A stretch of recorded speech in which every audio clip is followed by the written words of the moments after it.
Kobe, Japan's 6th largest city and one of its most important commercial centers. Then, one quiet winter's morning, just before dawn, disaster strikes. Suddenly, without warning, a colossal earthquake rips through the city. It topples roadways and knocks over tower blocks. In 20 seconds, Kobe is left in ruins. Over 5,500 people die. Now, using advanced computer simulations, we reveal exactly why so many died in what was meant to be the most earthquake-proof country on Earth. Behind every disaster lies a chain of critical events that decide who lives and who dies. Unravel the clues and count down those final seconds from disaster.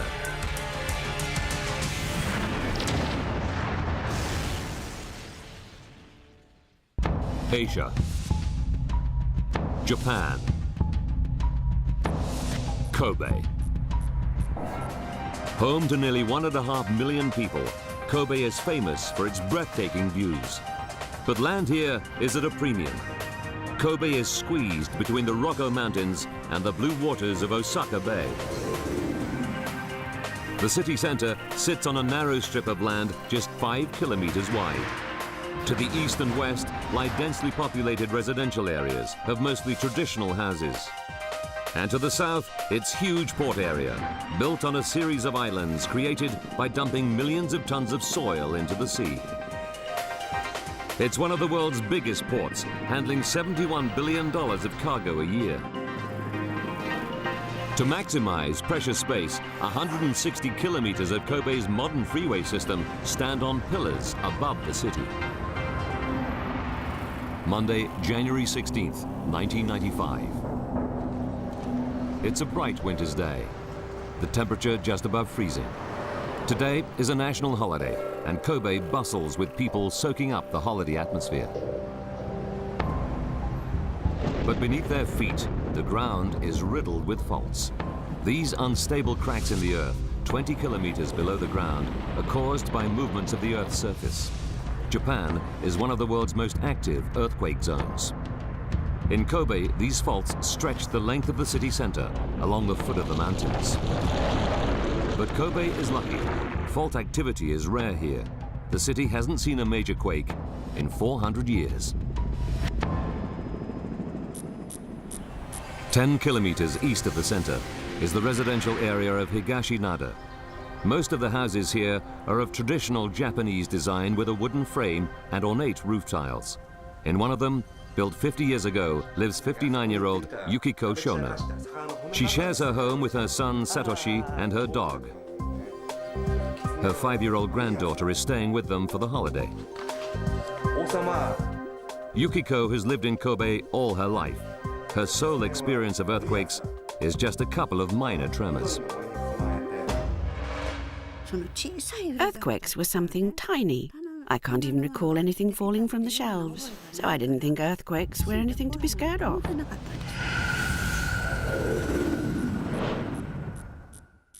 "30 kilometers east of Kobe is the Osaka Earthquake Observatory. Here, scientists monitor part of a network of thousands of seismic sensors spread all over Japan. Tonight, Toshio Arimoto is on duty with a colleague. In 21 years, he's monitored several major earthquakes across the country. But today doesn't feel like a proper workday. Because it was a public holiday, I really felt like it was a day off. And I wasn't expecting anything unusual at all. 6:26 p.m. Their quiet shift is suddenly interrupted. An earth tremor measuring 3.6 on the Richter scale triggers the sensor network. Arimoto isn't fazed. Japan clocks up 1,000 earthquakes a year. And this one's tiny. Too small even to rattle the windows. 23 minutes later, ground shaking triggers the sensor network again. But this tremor is smaller still, measuring just 2.5. The sensors reveal that the tremors originate beneath the Akashi Channel, which separates Awaji Island from the mainland. It's 15 kilometers southwest of Kobe. In Kobe City, people are oblivious to the tremors.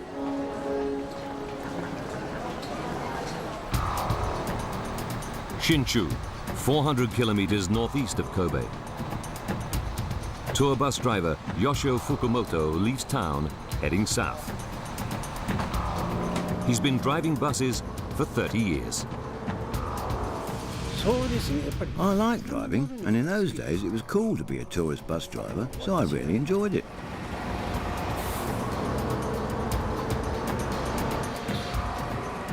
Fukumoto's destination is Kobe. It's an overnight trip scheduled to take 12 hours.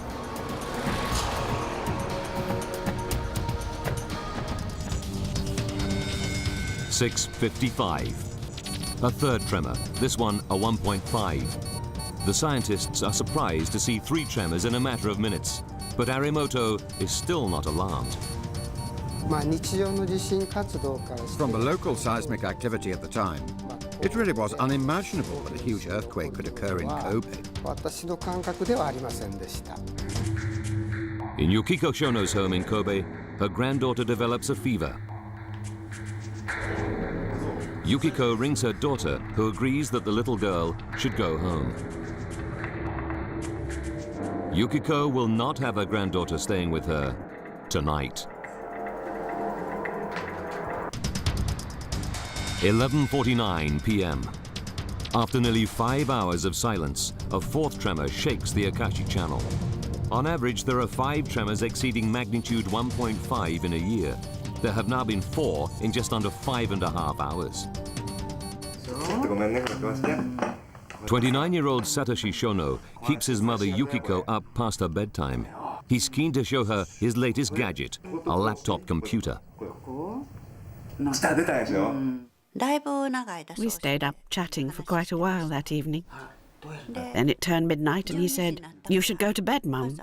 I'll have to stay up until about 2. Good night." Tuesday, January 17th, 5:45 a.m. Tour bus driver Yoshio Fukumoto is just 15 kilometers from the center of Kobe. Just 3 passengers remain on board. He's on the Hanshin Expressway, a 40-kilometer-long 4-lane elevated freeway that runs right through Kobe. It's designed to be earthquake-proof, but like the rest of the city, it's never been put to the test. Fukumoto soon expects to be heading back to his family in nearby Kyoto.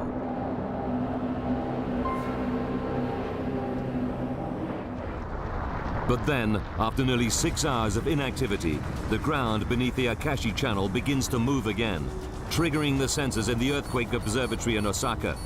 This time, it's more than just a tremor.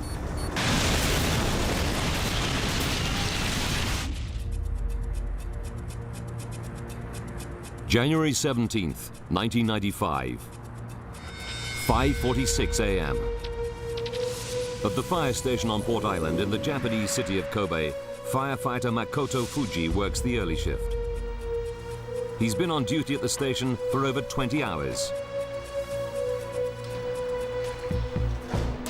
In a little under 4 hours' time, he'll be heading home to his wife. 5:46 and 58 seconds.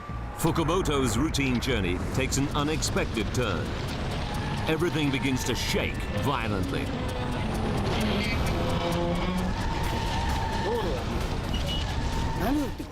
The freeway started to weave.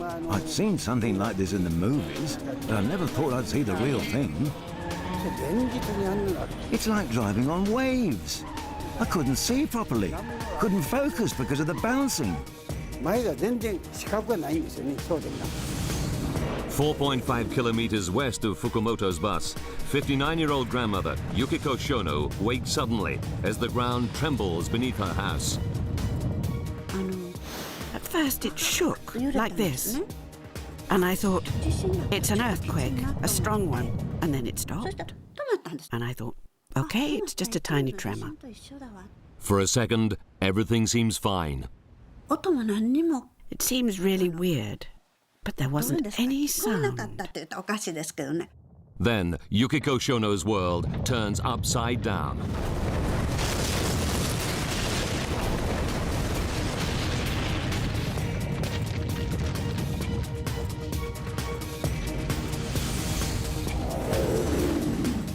At the Port Island fire station, the earth begins to shake.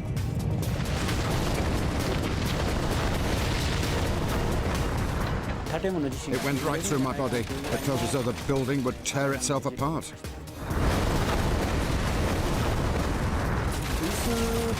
Chairs and things on the desk crashed to the floor. Kobe is in the grip of a massive earthquake. A security camera at the regional office of TV channel NHK captures the violent shaking. It wakes a technician asleep on a camp bed. 18 kilometers away, on the swaying freeway, Fukumoto's bus could go right through the barriers and over the edge. He slams on the brakes. But just when the danger seems past, the road begins to move again. I pulled on the handbrake, and at that moment, the road in front of me just fell away.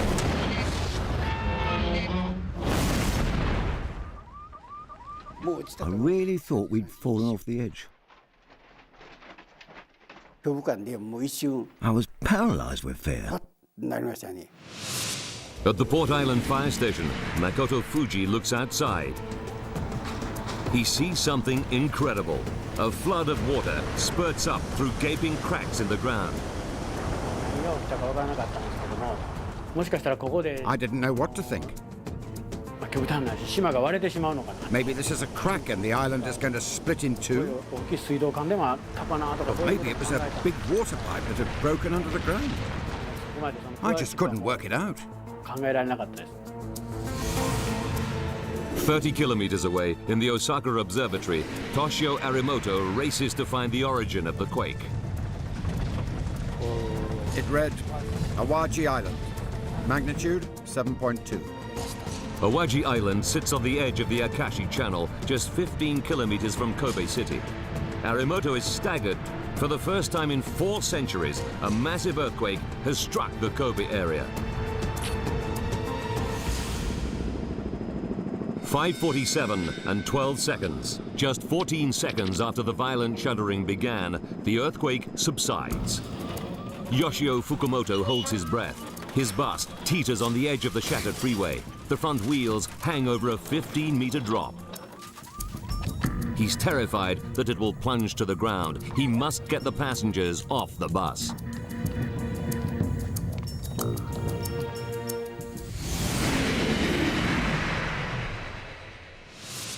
Yukiko Shono, trapped in the rubble of her home, gradually regains consciousness. But she's so dazed, she doesn't even realize where she is. I felt pain, as though my whole body had been shattered. I thought I had had a car accident, got hit by a car, and my body was paralyzed. That's what I thought. It was a car accident.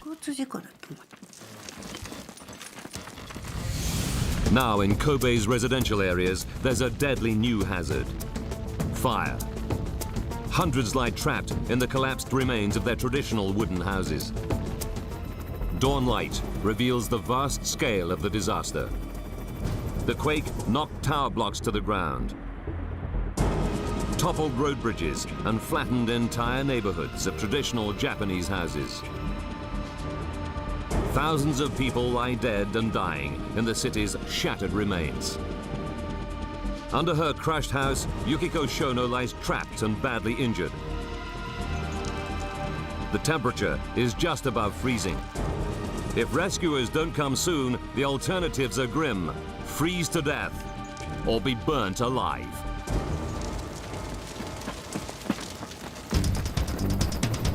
A magnitude 7.2 earthquake rips apart the Japanese city of Kobe. Thousands lie trapped and dying under wreckage. On the Hanshin Expressway, a tour bus narrowly escapes disaster. After getting his passengers safely off the bus, driver Yoshio Fukumoto is desperate to tell his company in Kyoto what's happened. So I phoned the office and said, the Hanshin Expressway has collapsed. The bus is just hanging off the edge. He told me to stop joking. Maybe it was a bit too early in the morning for him, but he sounded annoyed. The man tells Yoshio to go back and retrieve the bus's legal documents, in case the bus falls over the edge. The guy just didn't understand what had happened.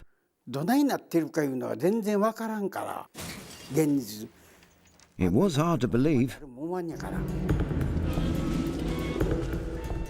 Dutifully, Yoshia returns to the precariously balanced bus. He inches towards the front and retrieves the documents. In the dawn light, Fukumoto takes pictures of his remarkable escape using a disposable camera. The way it was sticking out looked completely different from when we were up there. It was much more scary to look up from beneath, and I really wondered how I'd survived. It's a miraculous escape. Fukumoto walks away from his brush with death without a scratch. 4.5 kilometers from the stranded bus, 59-year-old Yukiko Shono isn't so lucky. She's been crushed beneath the wreckage of her home for over 2 hours. I couldn't breathe, and I was choking and sweating. I thought the only release from this agony would be to die. I wondered how I could kill myself.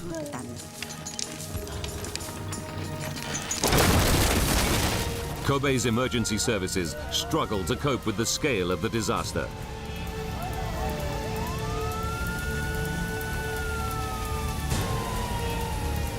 Emergency vehicles find it almost impossible to move around the city's debris-clogged streets. 8:30 a.m.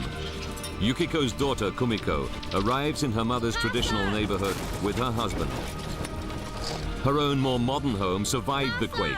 She and her little daughter escaped unhurt. But she's horrified to find that where her mother's house stood is just a shattered pile of timber and roof tiles. She realizes her mother and brother must lie beneath the tons of debris. At that point, I thought they were probably dead, because I couldn't believe a person could survive under that rubble. Ruptured gas mains fuel fires raging across the city.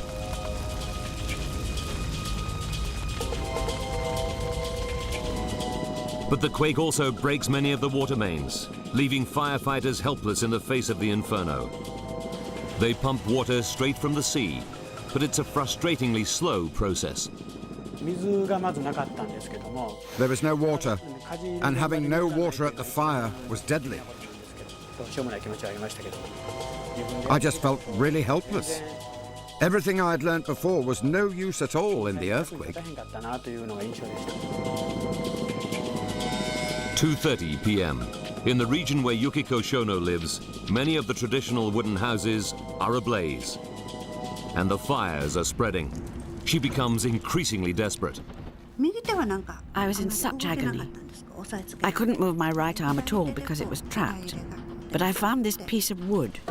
With my left hand, I started to make a banging noise.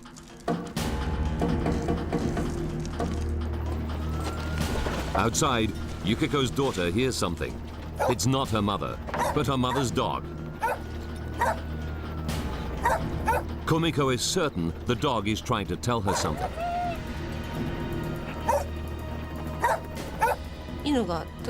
She barked and stopped, and kept staring at my face. Then she barks again, and when she stops, I can hear a tapping noise.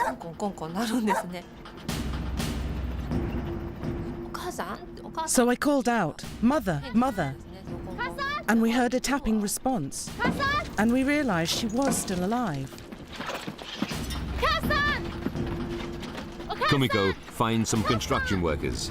They help her dig towards the sounds of the tapping.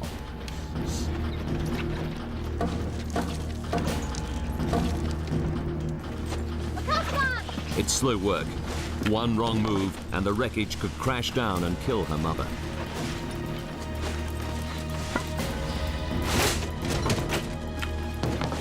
Two hours later, they finally reached Yukiko. She's been buried for 10 hours. Her right leg is paralyzed. Her hip is broken. But she is alive.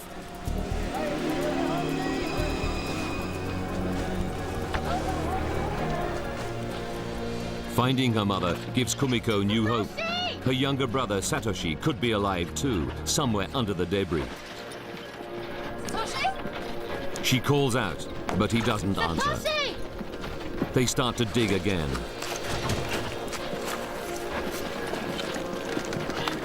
Five hours later, they find him, but it's too late.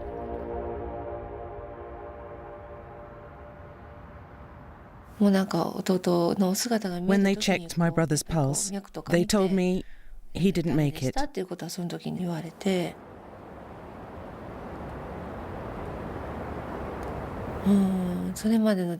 It was the most shocking thing that's ever happened to me. That evening, Kumiko has to break it to her mother that her beloved son is dead. He was just 29 years old. So my daughter told me that Satoshi didn't make it, and I couldn't speak. I just said, I see. I cried underneath my quilt after she left, making sure that my tears couldn't be seen from the outside. Yukiko Shono's son is just one of 5,502 people killed. More than 235,000 people are homeless. More than 100,000 buildings destroyed. The quake wrecks electricity and water systems. The damage tops $150 billion. It's the world's most costly disaster. It overwhelmed the city's emergency services, and help from the national government took almost 2 days to arrive. Japan prides itself on its ability to build earthquake-proof buildings. So why does their city lie in ruins? And why didn't scientists predict a major quake? The population of Kobe wants answers. 24 separate teams of experts embark on a wide-ranging investigation of the disaster. Seismologists will explore the quake itself, while engineering experts probe the failure of buildings and structures. Now, by rewinding the disaster and by going deep into the investigation, we reveal what really happened at Kobe, how so many people died, and why the quake left the city looking like a war zone. Advanced computer simulation will take us where no camera can go, into the heart of the Kobe disaster.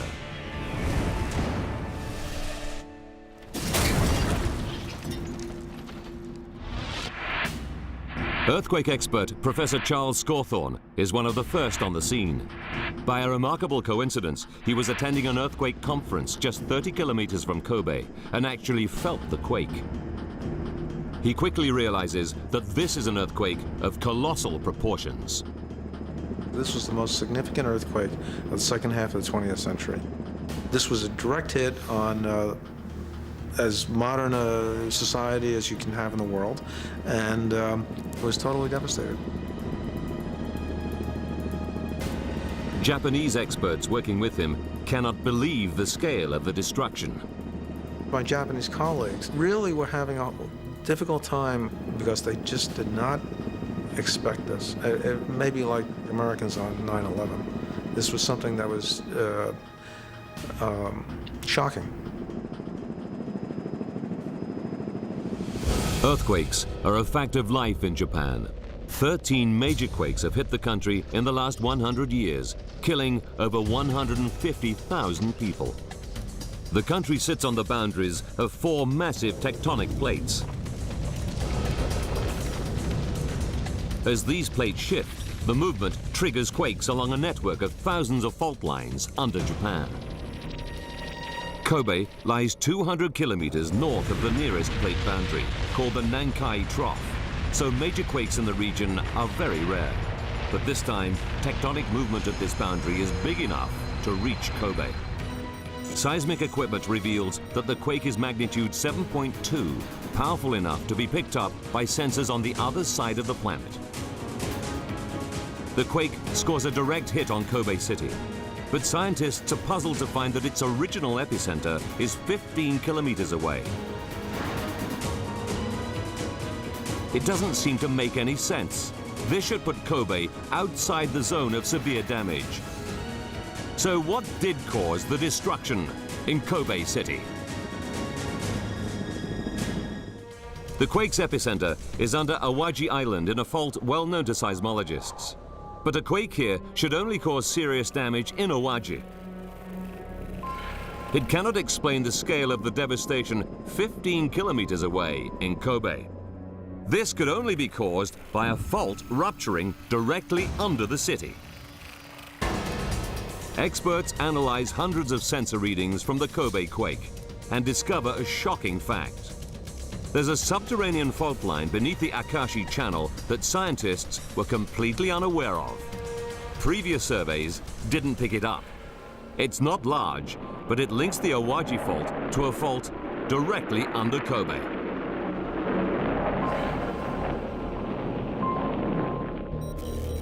January 16th, 11:49 p.m. The series of small quakes that Toshio Arimoto sees in the Osaka Earthquake Observatory are not just harmless tremors.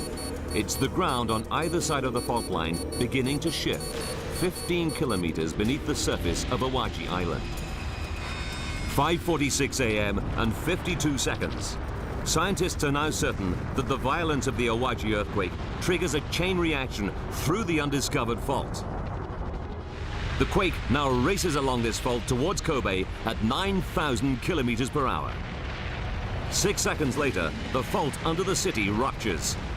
It's a direct hit. The earthquake goes off with the energy of a 65 kiloton nuclear bomb. Even if Arimoto had known about the undiscovered fault line, the initial tremors don't necessarily indicate that a quake is imminent. I suppose if you look at it afterwards, you could see it as a foreshock.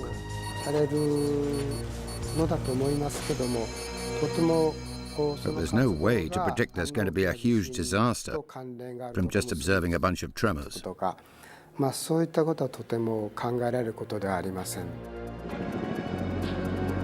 Even today, it remains impossible to predict an earthquake. It's clear how the quake scores a direct hit on Kobe. Now investigators must focus on another puzzle. Why did more than 5,000 people die in the disaster, in a country that's renowned for building earthquake-proof cities? When investigators analyze the pattern of fatalities, they discover that the overwhelming majority of deaths occur in the city's suburbs. Here, whole streets of traditional timber-framed Japanese houses simply collapse. 4,900 of the quake's victims die in this type of house. The investigators' first priority is to find out why. They examine the design. They find that these types of houses are simply constructed using a series of timber supports. But topping this lightweight structure is an ornate tiled roof. A Japanese house has the heavy roof, so you're supporting tons of roofing on really just little spindly columns. One of these roofs weighs 2 tons. In a modern timber house, solid walls help to brace the wooden supports. But investigators discover that walls in these older houses are made of plaster and bamboo, which have no structural strength. The unbraced posts provide the only support for the heavy roof.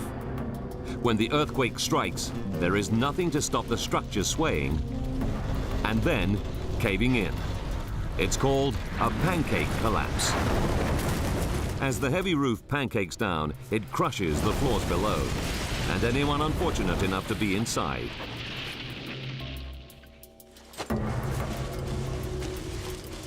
It causes nearly 9 out of 10 of the deaths in Kobe.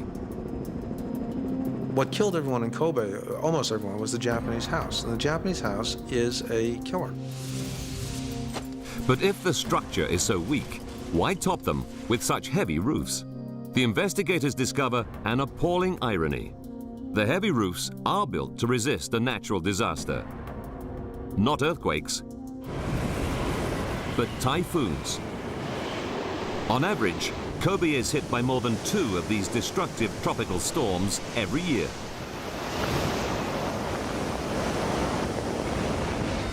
.546 and 58 seconds. Yukiko Shono's typhoon-proof house is no match for the devastating power of the Kobe quake. The house simply collapses, crushing her and killing her son. The heavy roofs, the very feature that might save lives in a typhoon, prove a death sentence in an earthquake. While the death toll is highest in the traditionally built suburbs, investigators find ample evidence of severe structural damage elsewhere in Kobe City. And investigators are puzzled why so many of Kobe's modern structures also collapse. These should be constructed to building codes specifically designed to withstand a major earthquake.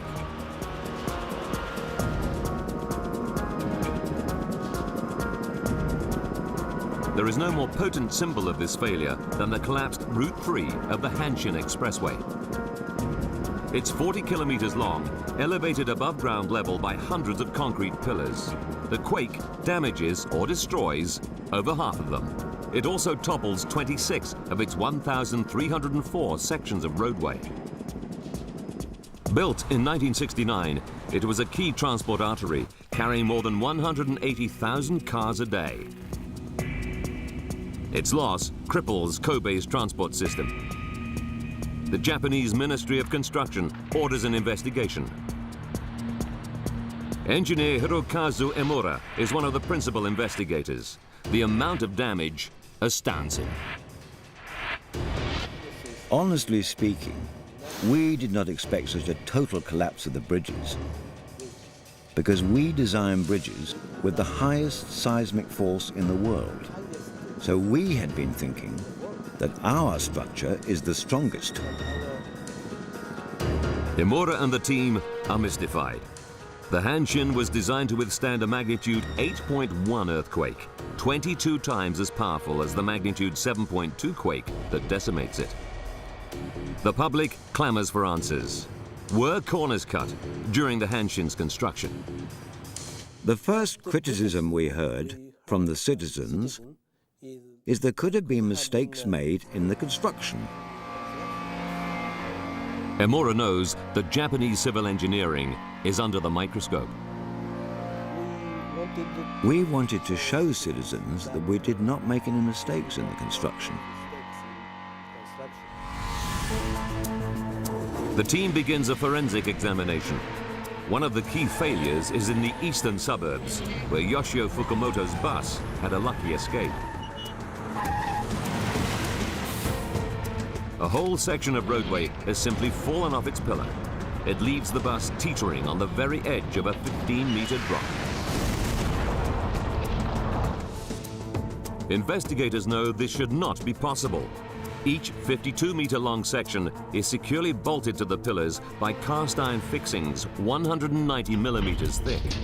But when they check the fixings, they discover that the earthquake's violence has sheared them apart. It leaves the slabs of road resting loosely on top of the pillars. But the team still can't understand why the sections of road fall. A single 965-ton slab, like the one beneath Fukumoto's bus, would have to slide 120 centimeters to drop off its pillar. They're convinced that the earthquake alone could not cause such extreme movement. Emura and the team re-inspect the road sections. Then, on the faces of the 33-millimeter thick steel girders that support the roadway, they spot something. The thick steel has been smashed and bent. The investigators realize this damage is caused by the 965-ton girders crashing into each other. These violent impacts act like gigantic hammer blows that force the slabs of road over the edge. 5:46 and 58 seconds. As the quake begins, the steel fixings supporting the slabs of road snap. The sliding slabs crash together, pushing one another across the tops of the pillars. Fukumoto is now driving on a road surface that slides back and forth beneath his bus.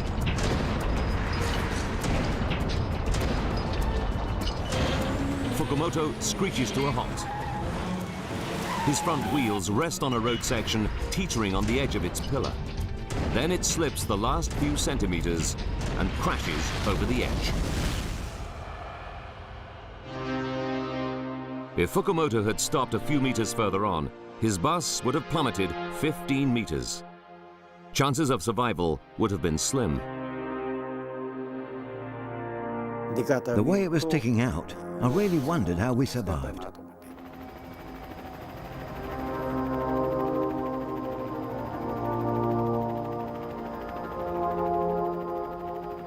But Fukumoto and his passengers are even luckier than they thought. Had the quake happened just minutes later, he would have traveled 4.5 kilometers further along the Hanshin. Here, the quake topples a stretch of roadway more than half a kilometer long. And it looks almost like a giant child's toy that's laid over on its side. The girder fixings here are intact. This time the quake has fractured the concrete pillars themselves. How did they fail? Imura and the team inspect the pillars. They find that 3 layers of steel bars reinforce them. It's a routine building technique.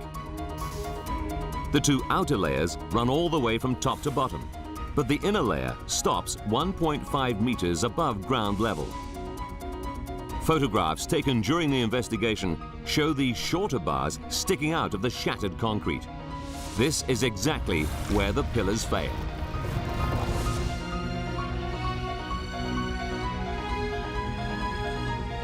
As the ground shakes, the roadway begins to sway. Its vast weight puts immense stress on the pillars. Seconds later, the pillars snap at their weakest point, where the inner layer of reinforcing bars ends. The heavy roadway crashes to the ground. Investigators work out that if the inner reinforcing bars had not been made short like this, the Hanshin might have survived the quake.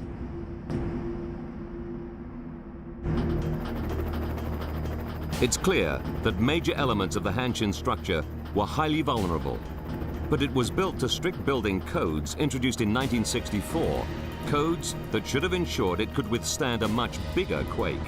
So why did they fail? Sensor data reveals that the epicenter was unusually shallow, just 15 kilometers below the surface. That made the ground acceleration, the violence of the movement, especially severe. But in 1964, experts had very little data on this phenomenon. Investigators discover that the ground acceleration in the Kobe quake was more than twice as violent as the 1964 building codes allowed for.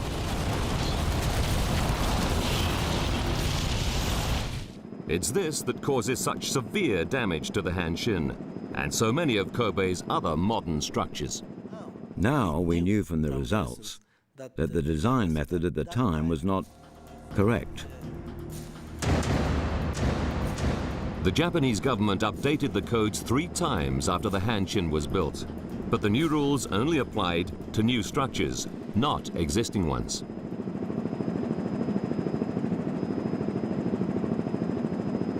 Investigators are starting to find out why the Kobe quake is so devastating and so deadly.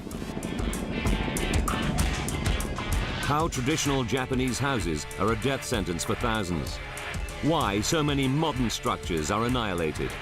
And how the quake scores a direct hit on the city, leaving its citizens seconds from disaster.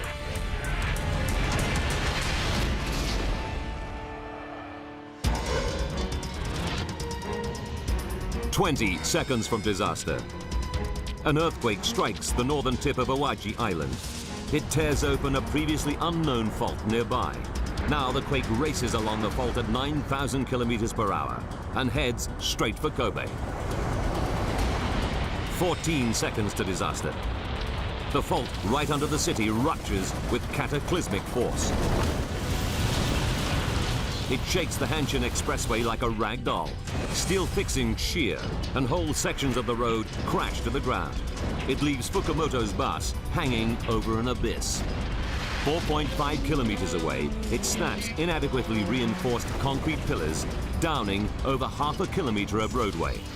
And in hundreds of traditional houses to the east and west, it kills nearly 5,000 people as their heavy roofs crash down on top of them.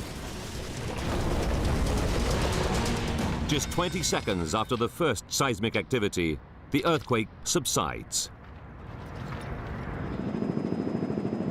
It leaves the city of Kobe a shattered, blazing ruin. But the investigators have one puzzle still to solve. What caused the widespread subsidence in the devastated port area?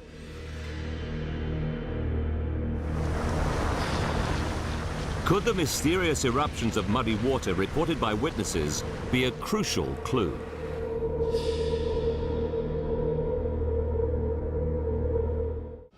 The Kobe quake savages the city's economy. The worst impact is felt in Kobe's vital docks area.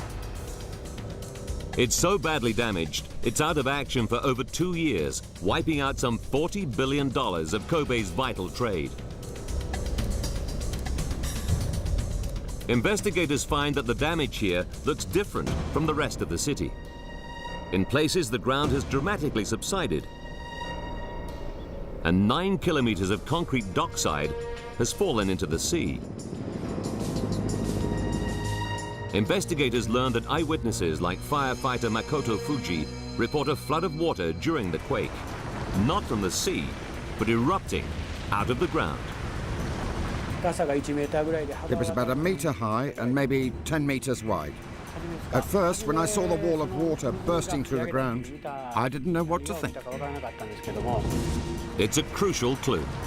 Investigators suspect that Fuji witnessed an unusual phenomenon that can be caused by major quakes. Niigata in north-central Japan, 1964.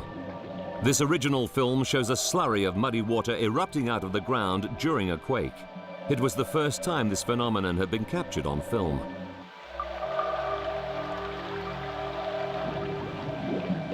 It undermines the foundations of buildings, causing severe damage. The phenomenon is now known as liquefaction. It happens when a quake strikes ground saturated with water, just like the land beneath Kobe's Port Island. Port Island is built on land reclaimed from the sea in Kobe's harbor.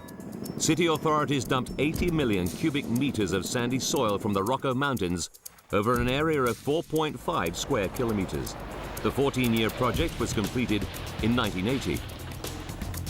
The landfilled area would usually be a perfectly reliable base for buildings. But just below the surface, it's loosely packed and saturated with water.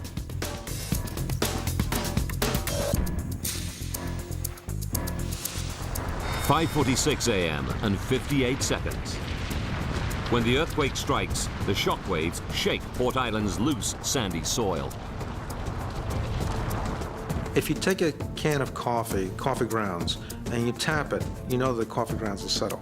Well, sand is very much the same way, and if the earthquake taps it, that ground will settle.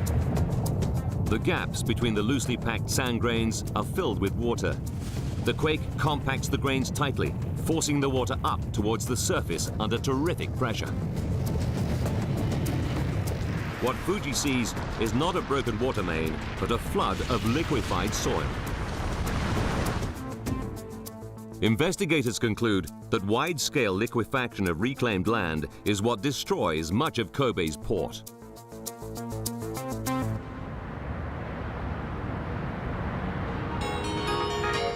In the wake of the disaster, city authorities rebuild Kobe using the latest earthquake-proofing technology. They spend $6.8 billion on the port alone, rebuilding the dock walls with much deeper foundations to resist any future quake. Modern houses with solid walls and light roofs replace the flattened neighborhoods of traditional homes. And the elevated expressways get a $3 billion upgrade, with more reinforcing bars and steel sheathing on the columns. Yoshio Fukumoto still drives buses. His lucky escape made him Japan's most famous bus driver. But news of earthquakes still sends chills down his spine.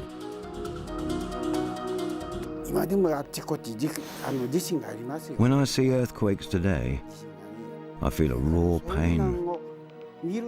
I'm very frightened of earthquakes.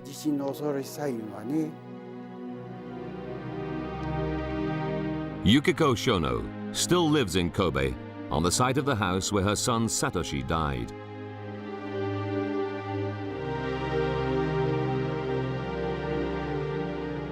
Yukiko now gives public talks, advising people how to be prepared if an earthquake strikes. If that saves even one more life at the next disaster, this is the least I can do for those who died.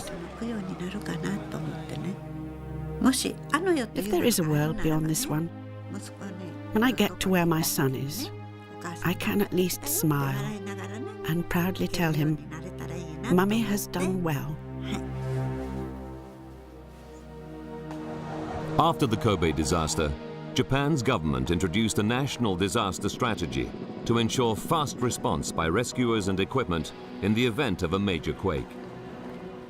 When a magnitude 6.8 quake hit the city of Niigata in 2004, special rescue teams were on the scene within hours. The Kobe disaster forced the Japanese to reappraise just how earthquake-proof their cities really are. They can't change their earthquake-prone country, but the lessons learned from Kobe will save thousands of lives when another major earthquake strikes.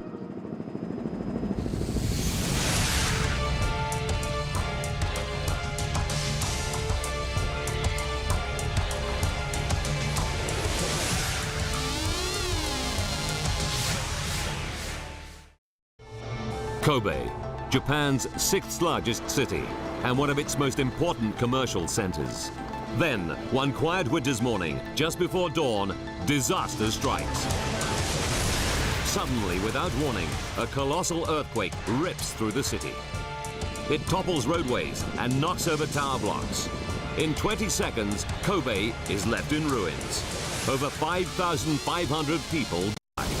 Now, using advanced computer simulations, we reveal exactly why so many died in what was meant to be the most earthquake-proof country on Earth. Behind every disaster lies a chain of critical events that decide who lives and who dies.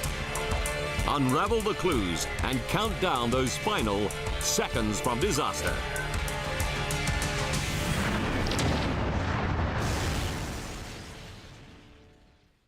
Asia. Japan. Kobe. Home to nearly 1.5 million people, Kobe is famous for its breathtaking views. But land here is at a premium. Kobe is squeezed between the Rokko Mountains and the blue waters of Osaka Bay. The city center sits on a narrow strip of land just 5 kilometers wide. To the east and west lie densely populated residential areas of mostly traditional houses. And to the south, its huge port area, built on a series of islands created by dumping millions of tons of soil into the sea. It's one of the world's biggest ports, handling $71 billion of cargo a year. To maximize precious space, 160 kilometers of Kobe's modern freeway system stand on pillars above the city. Monday, January 16th, 1995. It's a bright winter's day, the temperature just above freezing. Today is a national holiday, and Kobe bustles with people soaking up the holiday atmosphere. But beneath their feet, the ground is riddled with faults. These unstable cracks in the earth, 20 kilometers below the ground, are caused by movements of the Earth's surface. Japan is one of the world's most active earthquake zones. In Kobe, these faults stretch the length of the city center along the foot of the mountains.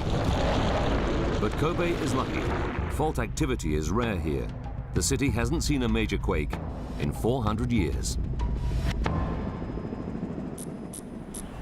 10 kilometers east of the center is the residential area of Higashinada. Most of the houses here are of traditional Japanese design with a wooden frame and ornate roof tiles.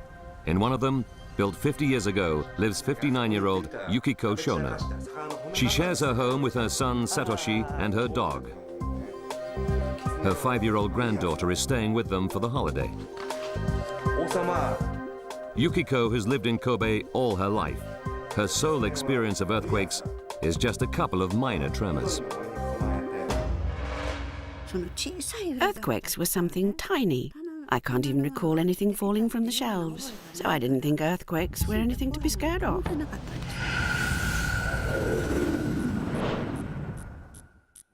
30 kilometers east of Kobe is the Osaka Earthquake Observatory. Here, scientists monitor part of a network of thousands of seismic sensors spread all over Japan.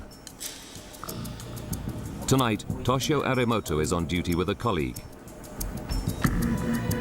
In 21 years, he's monitored several major earthquakes across the country. But today doesn't feel like a proper work day.